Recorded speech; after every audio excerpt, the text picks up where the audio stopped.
You, John Fitzgerald Kennedy, do solemnly swear I, John Fitzgerald Kennedy, do solemnly swear that you will faithfully execute the office of President of the United States that I will faithfully execute the office of President of the United States and will, to the best of your ability, and will, to the best of my ability, preserve, protect, and defend the Constitution of the United States. preserve, protect, and defend the Constitution of the United States. So help you God. So help me God.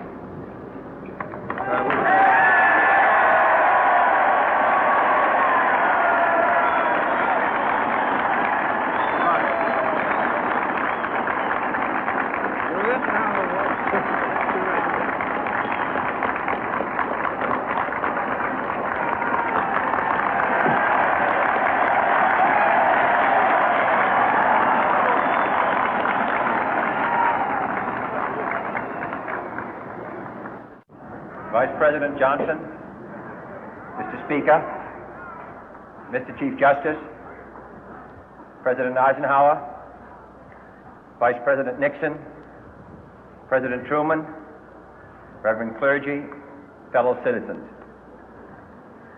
We observe today not a victory of party, but a celebration of freedom, symbolizing an end as well as a beginning, signifying renewal as well as change.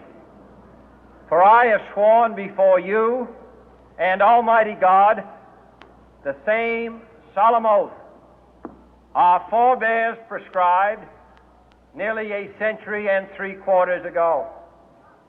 The world is very different now, for man holds in his mortal hands the power to abolish all forms of human poverty and all forms of human life. And yet the same revolutionary beliefs for which our forebears fought are still at issue around the globe. The belief that the rights of man come not from the generosity of the state, but from the hand of God. We dare not forget today that we are the heirs of that first revolution.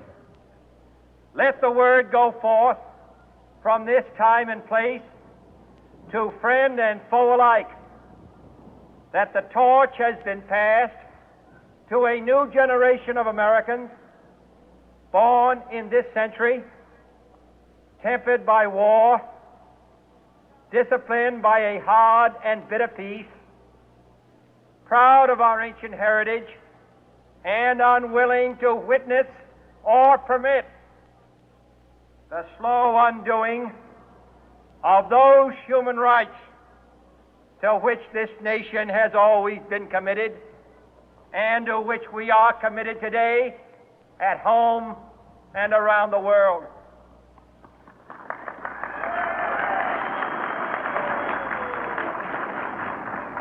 Let every nation know, whether it wishes us well or ill, that we shall pay any price, bear any burden, meet any hardship, support any friend, oppose any foe to assure the survival and the success of liberty.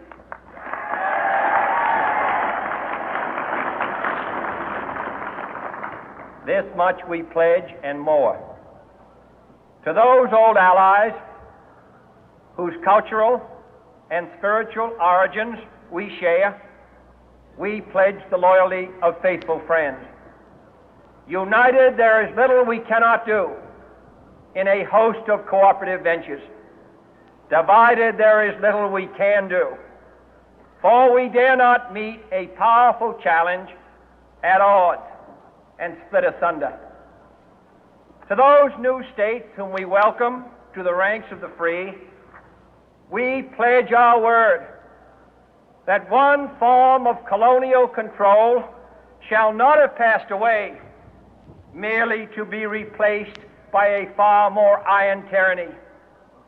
We shall not always expect to find them supporting our view, but we shall always hope to find them strongly supporting their own freedom, and to remember that in the past, those who foolishly sought power by riding the back of the tiger ended up inside.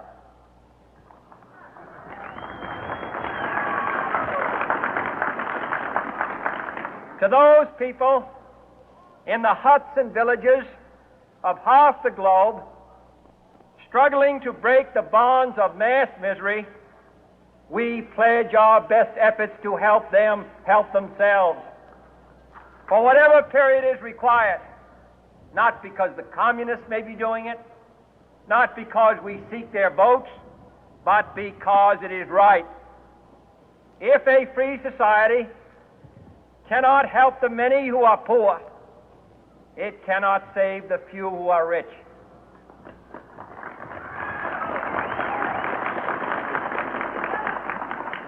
To our sister republics south of our border, we offer a special pledge to convert our good words into good deeds, in a new alliance for progress, to assist free men and free governments in casting off the chains of poverty. But this peaceful revolution of hope cannot become the prey of hostile powers.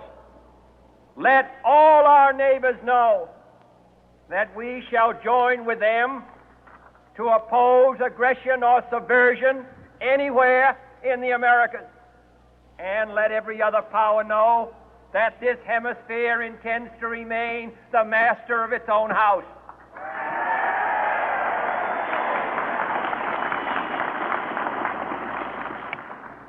To that World Assembly of Sovereign States, the United Nations, our last best hope, in an age where the instruments of war have far outpaced the instruments of peace, we renew our pledge of support to prevent it from becoming merely a forum for invective, to strengthen its shield of the new and the weak, and to enlarge the area in which its writ may run. Finally, to those nations who would make themselves our adversary, we offer not a pledge, but a request that both sides begin anew the quest for peace.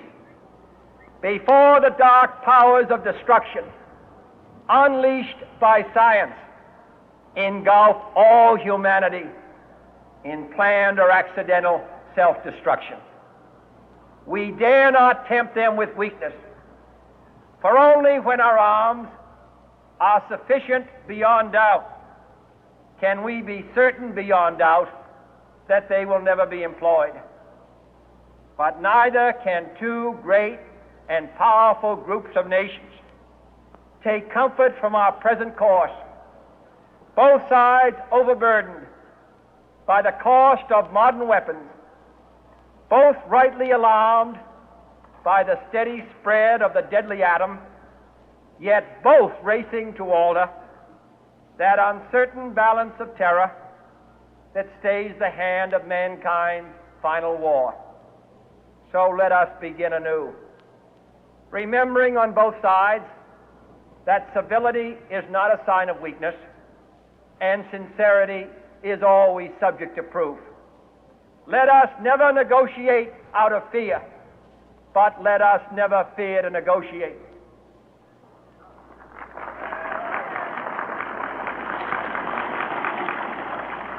Let both sides explore what problems unite us, instead of belaboring those problems which divide us.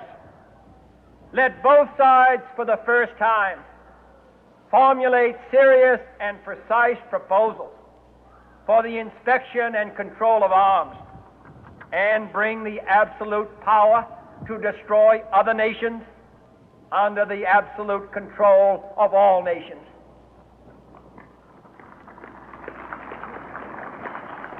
Let both sides seek to invoke the wonders of science instead of its terrors.